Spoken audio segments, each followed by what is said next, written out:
सुबह का समय था। रमेश अपने घर के बाहर बैठा हुआ था। तभी वहाँ पर उसकी पत्नी शीतल आई और बोली, अजी, इस तरह घर के बाहर बैठने से कुछ नहीं होगा, क्योंकि इस तरह घर नहीं चलने वाला है। हाँ हाँ, मुझे पता है। तो मैं क्या करूं? पूरे गांव में काम ढूंढ कर देख लिया, पर कहीं काम मिल ही नहीं रहा है। अजी, तो कहीं और जाकर देखिए, दूसरे गांव चले जाइए, वहाँ पर आपको काम मिल जाएगा। पर कुछ तो आपको करना ही पड़ेगा, क्योंकि घर में एक अन्न का दाना नहीं है। ये सुनकर रमेश भी काफी ज्यादा परेशान हुआ और उसने कहा, तुम चिंता मत करो, मैं कहीं न कहीं से इंतजाम करके लाता हूँ।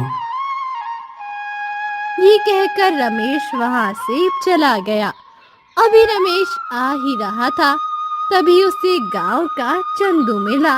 उसने कहा, अरे रमेश भैया, कहाँ जा रहे हो? थोड़ा परेशान लग रहे हो।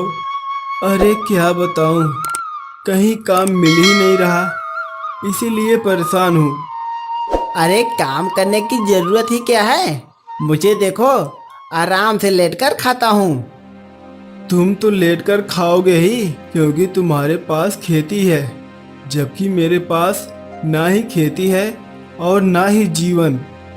ये सुनकर चंदू ने कुछ नहीं कहा और इसके बाद रमेश गांव में काम ढूंढने निकल गया, पर उसे कहीं काम नहीं मिला, जिस पर वो काफी ज्यादा परेशान हुआ। लगता है मुझे गांव में काम नहीं मिलने वाला। ऐसा करता हूँ, गांव के बाहर जाकर देखता हूँ। ये कहकर वो जंगल की तरफ आ गया। जंगल की तरफ आने के बाद उसने इधर उधर देखा तो वहाँ पर उसे कोई दिखाई नहीं दिया। बड़ी हैरान करने वाली बात है, इस जंगल में तो कोई जानवर दिखाई ही नहीं दे रहा। इसके बाद वो जंगल के और अंदर आ गया तो उसे एक साधु बैठा दिखाई दिया। साधु को देखकर रमेश काफी खुश हुआ और वो उसी साधु के पास आ गया और बोला, साधु महाराज, आपकी जय हो। साधु ने जब रमेश को देखा तो कहा, हा हा हा हा हा। अरे आओ आओ, कैसे आना हुआ जंगल में? साधु महाराज, काम की तलाश में निकला हूँ। कुछ समझ में नहीं आ रहा है कि क्या करूँ, क्योंकि मैं एक मजदूर हूँ और मुझे कहीं भी काम नहीं मिल रहा। साधु ने रमेश को ऊपर से नीचे अच्छी तरह देखा और कहा, लगता है तुम भाग्य के मारे हो, तुम बड़े ही दुखियारे हो। हाँ हाँ, आपने बिल्कुल ठीक समझा। क्या कोई ऐसा उपाय नहीं जिससे मैं अपने दुख को दूर कर सकूं? हाँ, मेरे पास एक ऐसा उपाय है जिससे तुम अपने भाग्य को बदल सकोगे, बल्कि तुम बहुत ज्यादा अमीर हो जाओगे। ये सुनकर रमेश काफी ज्यादा हैरान हुआ और उसने कहा, क्या आप सच कह रहे हैं साधु महाराज? हाँ हाँ, मैं बिल्कुल सच कह रहा हूँ। अगर तुम मेरी बात मानो तो तुम बहुत अमीर हो जाओगे। बस तुम्हें इसके लिए एक छोटा सा काम करना पड़ेगा। ये सुनकर रमेश काफी खुश हुआ और बोला, बताइए मुझे क्या करना है, मैं सारे काम करने के लिए तैयार हूँ। इसके बाद साधु ने उससे कहा, यहाँ से दक्षिण दिशा की तरफ तुम्हें एक घना जंगल मिलेगा। उस जंगल में एक पिचासनी अप्सरा रहती है। तुम उसके पास जाकर जादुई माला ले आओ। मैं इसके बदले में तुम्हें खजाने के बारे में बताऊंगा। ये सुनकर रमेश पहले काफी ज्यादा परेशान हो गया, क्योंकि पिशाचिनी का नाम सुनकर वो पहले तो डर गया और बोला, यह आप क्या कह रहे हो? पिचासनी? नहीं, वह तो मुझे मार डालेगी। अरे नहीं नहीं, वह सिर्फ नाम की पिचासनी है। वैसे तो वह एक अप्सरा है। अगर तुम यह मेरा काम कर दो तो मैं तुम्हें माला माल कर दूंगा। ये सुनकर रमेश सोच में पड़ गया और काफी देर सोचने के बाद उसने कहा, ठीक है, मैं आपको कल आकर बताता हूँ। ये कहकर रमेश वहाँ से चला गया। घर आने पर जब उसकी पत्नी शीतल ने उसे देखा तो कहा, अजी आप कहाँ से आ रहे हो और थोड़े परेशान क्यों लग रहे हैं? क्या हुआ? क्या इंतजाम नहीं हो पाया क्या राशन का? अरे राशन का तो इंतजाम नहीं हुआ, पर मुझे एक साधु मिला जिसने मुझे कुछ ऐसा बताया है कि जिससे हमारे भाग खुल जाएंगे। ये सुनकर शीतल भी काफी ज्यादा हैरान हुई और उसने कहा, ये आप क्या कह रहे हैं? आखिर ऐसा भी आपको साधु महाराज ने क्या बता दिया? इसके बाद रमेश ने शीतल को सारी बात बताई, जिसे सुनकर पहले शीतल भी काफी ज्यादा घबरा गई और बोली, नहीं नहीं, मेरी माने तो आप साधु की बात में मत आइए। अरे यार, तुम कैसी बातें कर रही हो? मुझे पता है, अगर उन्होंने हमें खजाने के बारे में बता दिया तो हम लोग माला माल हो जाएंगे। अजी माला माल तो तब होंगे जब जान बचेगी। आपको वो एक पिशाचिनी के पास भेज रहे हैं, पिशाचिनी के पास। अगर उस पिशाचिनी ने आपको मार दिया तो नहीं नहीं, मैं आपको जाने ही नहीं दूंगी। ये सुनकर रमेश काफी परेशान हो गया और उसने शीतल को समझाया, जिस पर शीतल ने कहा, ठीक है, अगर आप जाना चाहते हैं तो आप चले जाइए, पर कल सुबह आप जाइए, क्योंकि मैं तब तक कुछ इंतजाम कर दूंगी जिससे पिशाचिनी आपका कुछ नहीं कर पाएगी। ये सुनकर रमेश काफी खुश हुआ।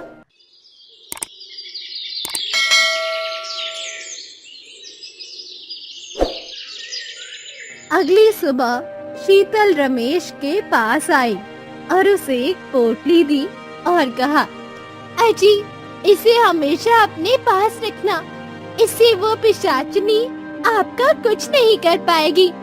ये सुनकर रमेश काफी खुश हुआ और बोला, अच्छा तो अब मैं चलता हूँ, तुम अपना ध्यान रखना। अजी मैं तो अपना ध्यान रखूंगी, पर आप भी अपना ध्यान रखना।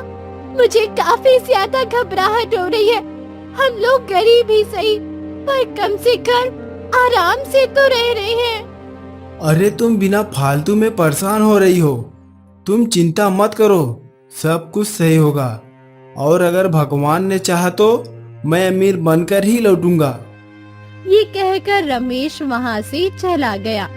रमेश के जाने के बाद शीतल काफी परेशान हो गई, क्योंकि उसे अंदर ही अंदर डर लग रहा था। वहीं दूसरी तरफ रमेश फिर से साधु के पास आया। साधु ने जब रमेश को देखा तो कहा, अरे तुम आ गए, मैं समझा कि तुम आओगे नहीं। नहीं नहीं साधु महाराज, मैं आ गया हूँ। अब आप बताइए मुझे कहाँ जाना है? मैंने तुम्हें जो कल पता बताया था, तुम वहीं चले जाओ, पर ध्यान रखना किसी की बातों में मत आना। ये सुनकर रमेश दक्षिण दिशा की तरफ चला गया। वहीं दूसरी तरफ एक महल में राजकुमार बैठा हुआ था। वो काफी परेशान था और उसने अपने सिपाही से कहा, अभी तक पिताजी का कुछ भी पता नहीं चला क्या? नहीं नहीं महाराज, अभी तक तो कुछ पता नहीं लगा। आप परेशान मत होइए, हम लोग ढूंढ रहे हैं। कब तक तुम लोग ढूंढोगे? अभी तक तो उन्हें मिल जाना चाहिए था। 1 हफ्ता होने को आ गया है। हमें पता है, पर हमने चारों तरफ महाराज को देख लिया, पर हमें महाराज कहीं पर भी नहीं मिले। ये सुनकर राजकुमार काफी ज्यादा परेशान हो गया, क्योंकि राजा शिकार खेलने गए थे और अचानक से गायब हो गए। वहीं दूसरी तरफ रमेश दक्षिण दिशा में बढ़ता जा रहा था और वो काफी ज्यादा खुश था कि वो अमीर हो जाएगा, क्योंकि वो बहुत ही गरीब था। दक्षिण दिशा में आने के बाद उसने अपने आप से कहा, साधु ने तो यह कहा था दक्षिण दिशा में आने के बाद एक घना जंगल मिलेगा। पर यहाँ तो कहीं घना जंगल है ही नहीं।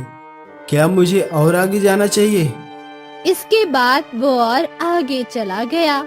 काफी दूर आने पर वो काफी ज्यादा हैरान हुआ, क्योंकि उसे पता ही नहीं था वो जंगल में प्रवेश कर गया था।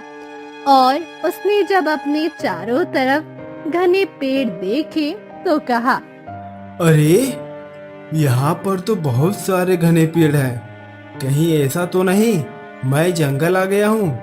अब रमेश के अंदर डर पैदा हो गया, क्योंकि वो अनजाने में जंगल के अंदर जा चुका था।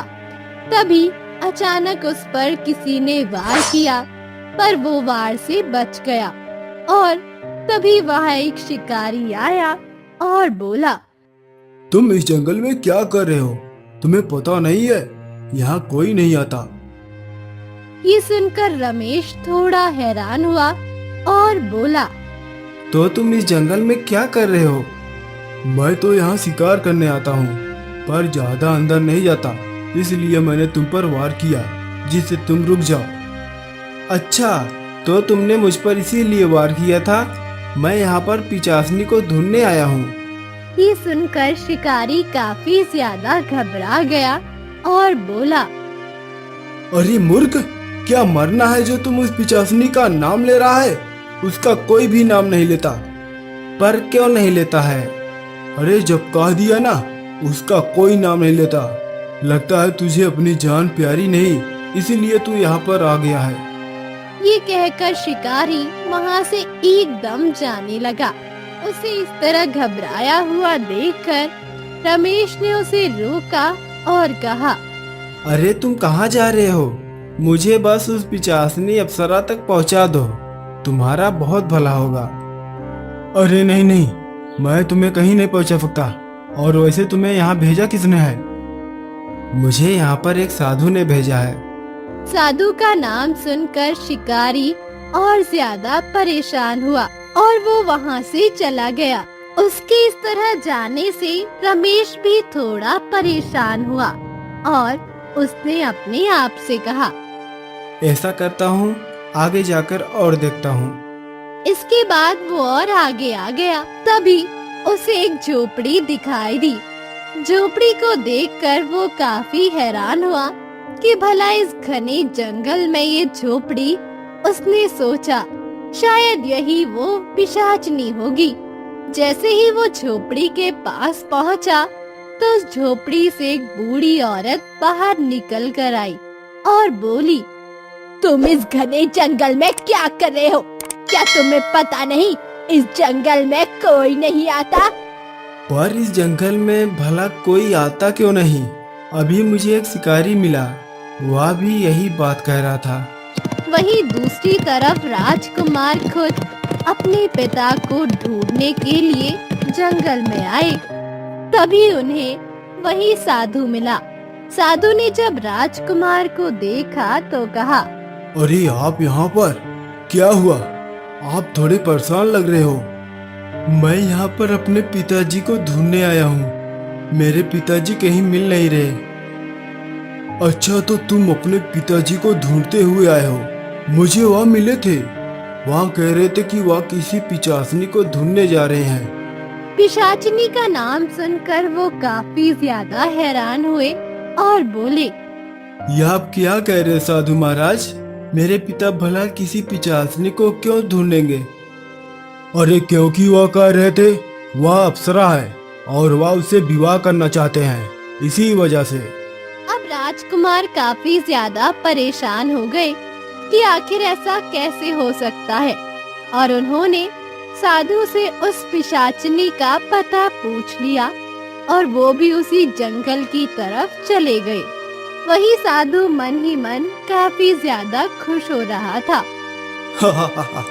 आखिरकार मैं जो चाह रहा हूँ वह हासिल करके ही रहूंगा, चाहे मुझे इसके लिए कुछ भी करना पड़े।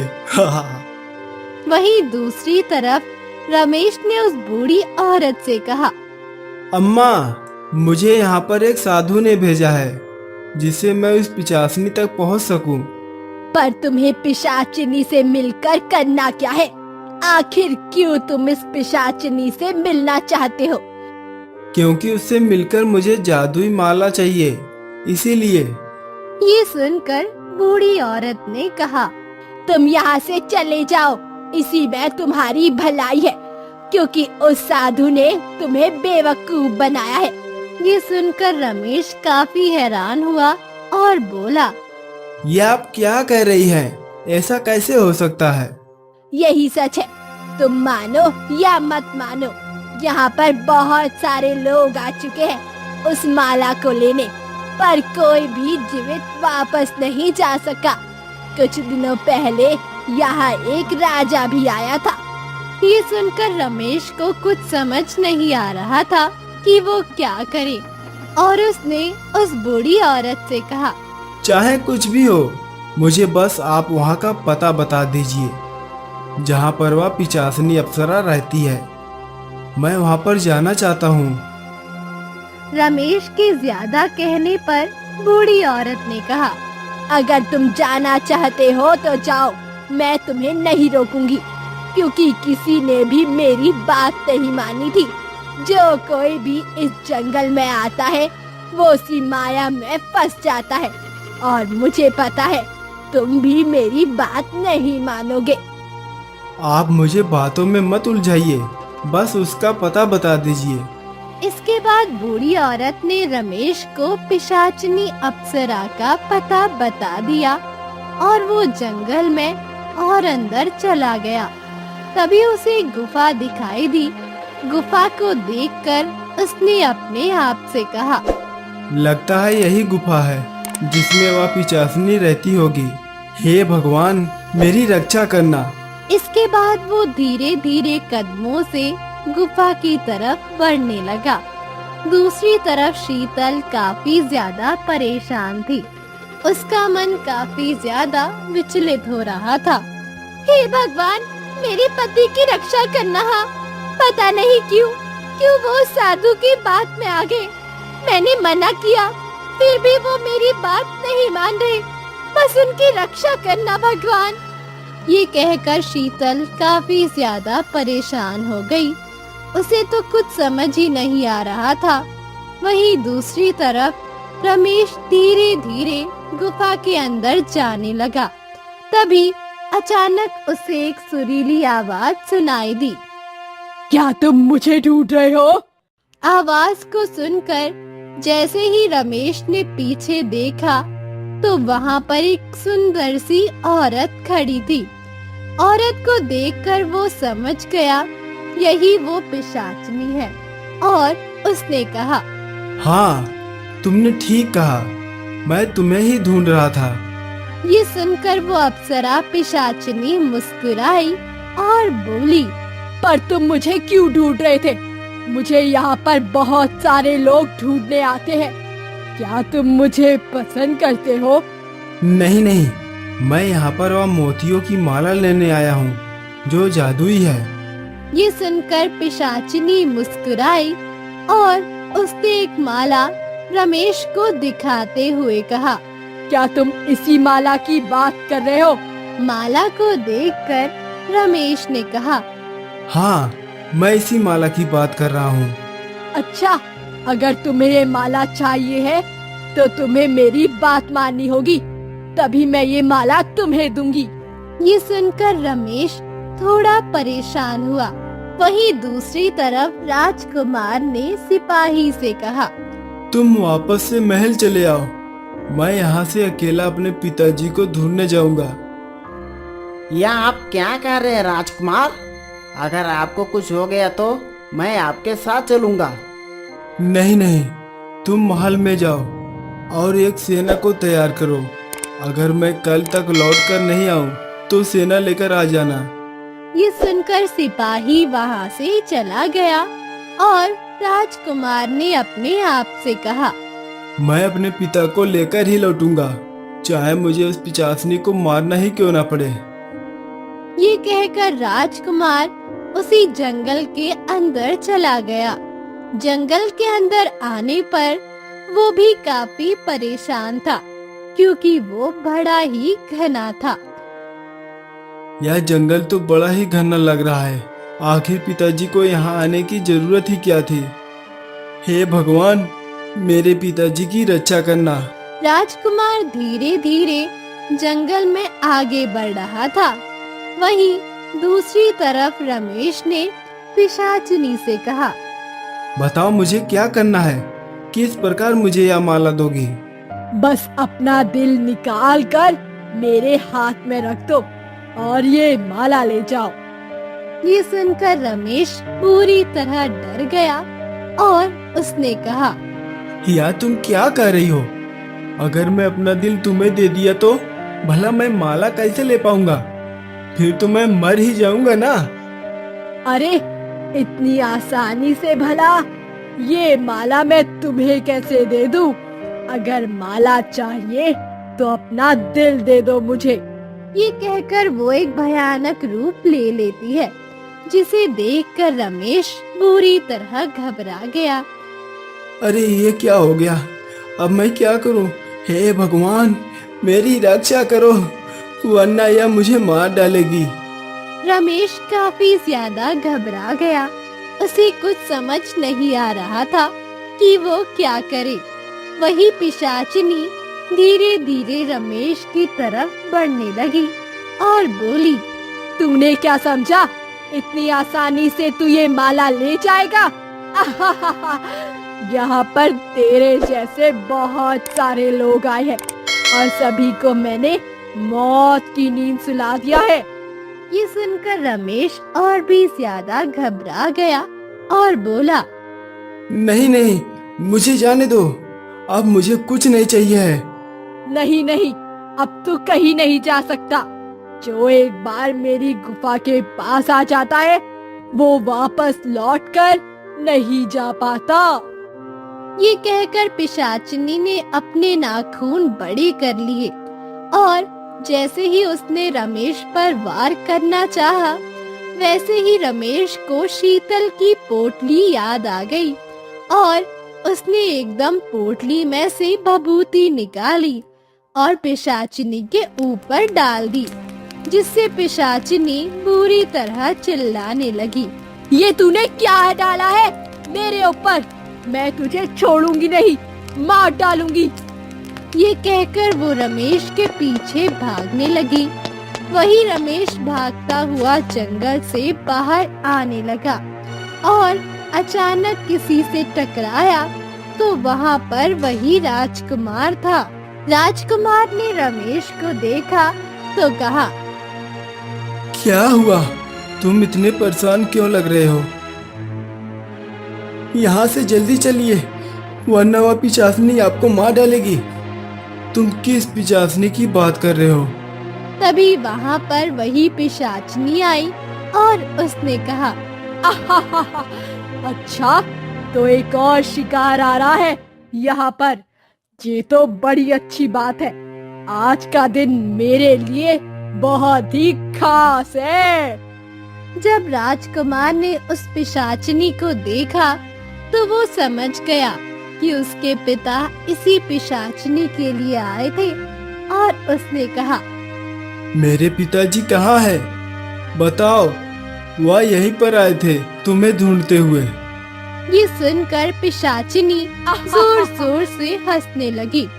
उसे इस तरह हंसता हुआ देखकर राजकुमार काफी ज्यादा हैरान हुए और बोले, तुम इस तरह से हंस क्यों रही हो। क्योंकि तुम जिस राजा की बात कर रहे हो उसे तो मैंने मार डाला। वो भी यहाँ पर माला लेने आया था। ये सुनकर राजकुमार काफी ज्यादा दुखी हुआ और उसने कहा, तुम किस माला की बात कर रही हो। मेरे पिताजी यहाँ तुमसे विवाह करने आए थे। नहीं नहीं, वो यहाँ पर माला लेने आया था। उसे यहाँ एक साधु ने भेजा था। ये सुनकर राजकुमार काफी हैरान हुए, जिस पर रमेश ने कहा, यह पिशाचनी बिल्कुल सही कह रही है। मैं भी यहाँ पर साधु के कहने पर ही माला लेने आया हूँ। उसने मुझको कहा था अगर मैं माला ले आऊंगा तो वह मुझे खजाने का पता बताएगा, पर अब यह पिशाचनी मुझे मार डालेगी। मुझे बचा लो। ये सुनकर राजकुमार काफी ज्यादा हैरान हुआ और उसने कहा, अच्छा, तो यह सब उस साधु का षड्यंत्र है। मैं उसे छोड़ूंगा नहीं। छोड़ोगे तो तब जब तुम इसे बचा पाओगे। मैं तुम्हें मार डालूंगी। आज तुम दोनों यहाँ से नहीं जा पाओगे। ये कहकर पिशाचिनी ने राजकुमार और रमेश पर हमला किया, जिस पर रमेश ने फिर से वही भभूति पिशाचिनी के ऊपर डाल दी, जिससे पिशाचिनी जोर जोर से चिल्लाने लगी। सबसे पहले मैं तुझे ही मारूंगी। तू मेरे रास्ते में कांटा बन रहा है। ये कहकर पिशाचिनी ने रमेश पर हमला करना चाहा, पर तभी वहाँ पर बूढ़ी औरत आ गई और उसने कहा, रुक जा, वरना मुझसे बुरा कोई नहीं होगा। चली जा बुढ़िया यहाँ से, वरना तू भी मारी जाएगी। मैं आज तक तुझसे नहीं बोली हूँ। हाँ, मुझे पता है, पर मैं इस तरह निर्दोषों को नहीं मरने दूंगी। वैसे भी ये सब तो साधु का किया हुआ है। अगर तुझे मारना ही है तो साधु को मार। ये सुनकर पिशाचिनी सोच में पड़ गई और उसने कहा, पर उसे मारने से मुझे क्या मिलेगा? इस पर बुढ़िया ने कहा, तुझे मुक्ति मिल जाएगी। तू यहाँ पर पिशाचिनी बनकर फंसी हुई है। अगर तू साधु को मार देगी तो तुझे मुक्ति मिल जाएगी, समझी तू? ये सुनकर पिशाचिनी काफी हैरान हुई। इस पर पिशाचिनी ने कहा, पर मैं तेरी बातों पर कैसे विश्वास करूं? तू खुद ही सोच ले, वो माला क्यों लेना चाहता है? क्योंकि उसे पता है अगर उसे माला मिल गई तो वो बहुत ही ज्यादा शक्तिशाली हो जाएगा, क्योंकि उस माला में ही तेरे मुक्त होने का रहस्य छुपा हुआ है। ये सुनकर पिशाचिनी काफी ज्यादा हैरान हो गई, क्योंकि उसे कुछ समझ नहीं आ रहा था कि वो क्या करे। इस पर रमेश ने कहा, इसीलिए वह साधु सभी से माला मंगा रहा है। हाँ, तुम बिल्कुल ठीक कह रहे हो।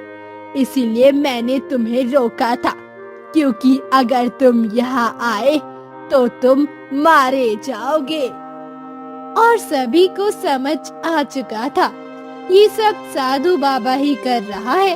इस पर राजकुमार ने कहा, तुम लोग परेशान मत हो, मैं उस साधु को छोड़ूंगा नहीं, क्योंकि उसी की वजह से मेरे पिताजी मरे हैं। इसके बाद सभी लोग साधु के पास आ गए। साधु ने जो सभी को देखा तो काफी हैरान हुआ। अरे तुम लोग यहाँ क्या कर रहे हो? क्या हो गया? साधु महाराज, आपने जो माला मंगाई थी वह नहीं मिली। और आप तो कह रहे थे कि मेरे पिताजी पिचासनी से विवाह करने गए हैं, पर पिचासनी ने तो उन्हें मार डाला। ये सब सुनकर साधु काफी हैरान हुआ और बोला, यह तुम लोग क्या कह रहे हो? मुझे तो कुछ समझ में नहीं आ रहा है। तभी वहाँ पर पिशाचिनी आई और बोली, मैं बताती हूँ ये लोग क्या कह रहे हैं। पिशाचिनी को देखकर साधु काफी ज्यादा घबरा गया और बोला, तुम यहाँ पर कैसे आ गई? जैसे मुझे आना चाहिए था। बहुत खेल खेल लिया तूने, मुझसे बहुत सारी मौतें करवा ली, पर आज तू मरेगा। ये सुनकर साधु बुरी तरह घबरा गया और बोला, यह तुम क्या कर रही हो? मुझे बचा लो, वरना यह मुझे मार डालेगी। तुम्हारा मर जाना ही सही है साधु महाराज, क्योंकि साधु होकर तुमने वह हरकत की है जो कोई दुष्ट इंसान करता है। तुम्हें पता था जो कोई भी पिचासनी के पास जाएगा वह मारा जाएगा, पर तुमने जानबूझकर उन्हें भेजा, वह भी अपने स्वार्थ के चक्कर में। ये सुनकर राजकुमार को बहुत गुस्सा आया और उन्होंने अपनी तलवार निकाल ली, जिस पर साधु ने कहा, नहीं, मुझे छोड़ दो, मुझे जाने दो। मैं एक साधु हूँ। अगर तुम मेरी हत्या करोगी तो तो तुम पर ब्रहत्या का पाप लगेगा। मुझे पता है, अगर ये तुम्हारी हत्या करेगा तो ब्रह्म हत्या का पाप लगेगा, पर अगर मैं करूंगी तो कुछ नहीं होगा। ये कहकर पिशाचिनी ने साधु पर वार किया और वो वहीं मर गया। साधु के मर जाने के बाद पिशाचिनी ने राजकुमार को वो माला दी और कहा, जिस प्रकार बूढ़ी औरत ने बताया था, तुम इस माला को तोड़ दो। ये सुनकर राजकुमार ने उस माला को तोड़ दिया। माला टूटते ही वो पिशाचिनी एक सुंदर राजकुमारी में बदल गई, जिसे देखकर राजकुमार काफी ज्यादा हैरान हुए और बोले, अरे तुम तो एक राजकुमारी हो। वही अपना असली रूप पाकर राजकुमारी काफी ज्यादा खुश हुई और बोली, तुम्हारा बहुत बहुत धन्यवाद जो तुमने मुझे शाप से मुक्ति दे दी। मुझे एक साधु ने शाप दिया था क्योंकि मैंने उनका अपमान कर दिया था, पर आज तुमने मुझे मुक्त कर दिया। राजकुमारी की बात सुनकर राजकुमार काफी ज्यादा खुश हुआ। वहीं रमेश भी खुश था। इस पर राजकुमारी ने रमेश से कहा, मुझे पता है साधु ने तुम्हें लालच दिया था, इसीलिए तुम यहाँ पर आए, पर कोई बात नहीं, तुम चिंता मत करो। मैं जिस गुफा में रहती थी, तुम वहाँ चले जाओ, तुम्हें वहाँ बहुत सारा धन मिलेगा। ये सुनकर रमेश काफी ज्यादा खुश हुआ और वो उसी गुफा में आ गया। गुफा में आने के बाद उसने देखा वहाँ पर बहुत सारे सोने चांदी के आभूषण पड़े हुए थे, जिन्हें देखकर उसने कहा, अरे वाह, यहाँ पर तो बहुत सारे आभूषण हैं। अब तो मैं बहुत अमीर हो जाऊंगा। हे भगवान, आपका बहुत बहुत धन्यवाद। मुझे नहीं पता था मेरे भाग में यह सब लिखा होगा। इसके बाद रमेश ने सारे आभूषणों को उठाया और अपने घर की तरफ चल दिया। वहीं दूसरी तरफ शीतल अपने पति का इंतजार कर रही थी। हे भगवान, ये अभी तक लौटकर क्यों नहीं आए? अभी तक तो इन्हें आ जाना चाहिए था। कहीं ये किसी मुसीबत में तो नहीं फंस गई? और इसी तरह वो अपने घर के बाहर बैठी अपने पति का इंतजार करने लगी। वहीं दूसरी तरफ रमेश काफी खुश था और जैसे ही वो घर के पास आया तो शीतल काफी ज्यादा खुश हो गई और बोली, अरे ये तो मेरे पति हैं, वो लौट आए। इसके बाद रमेश शीतल के पास आया और बोला, तुम यहाँ क्या कर रही हो? मैं आपका ही इंतजार कर रही थी। अजी, आप ठीक तो है ना?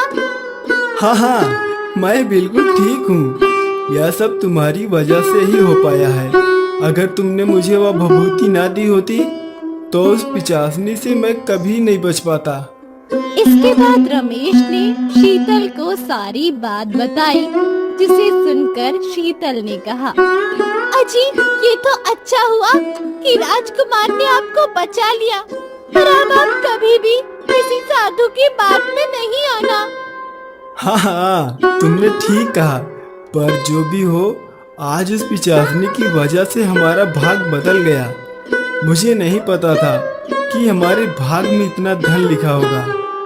ये कहकर रमेश ने शीतल को बहुत सारे सोने के आभूषण दिए, जिसे देखकर शीतल काफी हैरान हुई और बोली, अजी, इतने सारे आभूषण, अब तो हम लोग बहुत अमीर हो जाएंगे और हम अब कभी दुखी नहीं रहेंगे।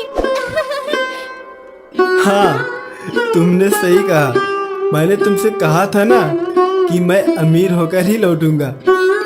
ये सुनकर शीतल काफी ज्यादा खुश हो गई और इसके बाद वो लोग अमीर हो गए। वहीं दूसरी तरफ राजकुमार ने राजकुमारी से कहा, आप बहुत सुंदर हैं। क्या आप मुझसे विवाह कर सकती हैं? हाँ हाँ, क्यों नहीं। आपने मुझे शाप से मुक्त किया है। आप जो कहेंगे मैं वही करूँगी। इसके बाद राजकुमार राजकुमारी को अपने महल ले आए और इसके बाद उन लोगों ने विवाह कर लिया। अब वो लोग भी बहुत खुश थे। इस प्रकार भाग्य में जो लिखा होता है वो हमें मिलकर ही रहता है, चाहे वो किसी भी प्रकार मिले।